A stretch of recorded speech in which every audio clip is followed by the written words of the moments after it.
šitą tai ta aiškiaregystė vadinama, tos trečios akies lavinimas turbūt irgi pats svarbu, labai labai svarbu. Tada tu labai paprasta žiūrėti į žmogų be pretenzijos. Tu jį matai va toks, koks yra. Ten va tokios plytos, taip sudėliotos. Plytos mąstos pačios.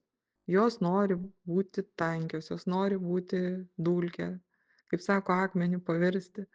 Ir jos dirba žmogui, žmogus tiesiog net, kaip žmogus, va, kai nesuaugęs, jisai, tos plytos, kaip sakyt, protingesnės už mumis. Ir tada gaunasi toks paradoksas, kad žmogus veikia kaip jos nori, bet ne taip, kaip jisai, va, būdamas. Jisai kaip plytos veikia, va, tos emocijos, ane, ta materija. Tai žmogus tada jisai yra mažas vaikas. Ką jam sako, tą jis daro.